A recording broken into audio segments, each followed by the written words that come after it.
Во время колонизации, во время вот именно коммунистического режима уничтожались книги. Наши учителя, там, ученые, да, все были сосланы, убиты. Когда уже получили независимость, мы, то есть, начали с нуля изучать ислам.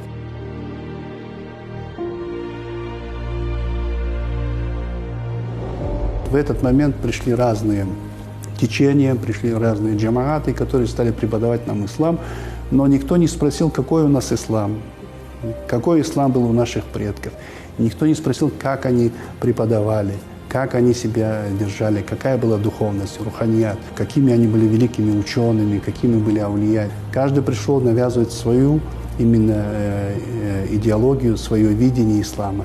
Это и арабское, и пакистанское видение, и турецкое видение. То есть каждый приходит и восхваляет своих шейхов, свои книги. И многие в этот момент заблудились или пошли за теми джамаатами, которые начали им преподавать и обучать исламу.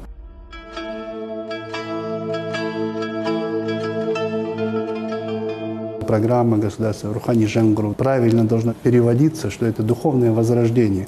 Поэтому духовное возрождение должно начаться с того, чтобы мы обратились к своим корням, к своей истории, к истории своего ислама, к истории наших предков. Мы должны вернуться к своим корням.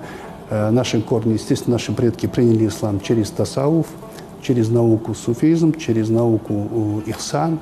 Это вот наука духовности, наука очищения сердца. И то, что в Казахстане очень много аулия, очень много, начиная от шейх Ахмед Яссауи, тарикат Яссауи, начиная о том, что у нас в стране очень много святых даже женщин. Это и Думалахана, и Карашашана, и Гаухарана. То есть в каждом регионе были святые наши матери.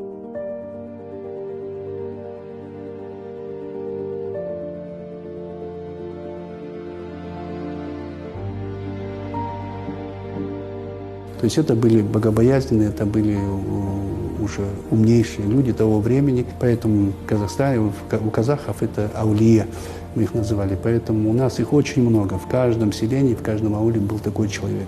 И он как раз проповедовал тот ислам, который приносит мир, который приносит пользу людям. То есть от таких людей не было никогда вреда. Не было там войн, не было вот этого, то, что сейчас, допустим, мы видим. Вот эта вот идеология такфира, идеология джихада, этого вообще не было среди нашего народа. У нас все время ислам был мирный, и ислам помогал развиваться людям. То есть помогал брать знания, помогал вот именно очищаться духовно. И вот это все, то, что мы видели среди нашего народа, среди вот каждый аул, это был род отдельный, и там был свой хальпе, хазрет, ишан, то есть вот этот род, который следовал тому, что он там проповедовал. Поэтому ислам у нас был очень высокого уровня духовности.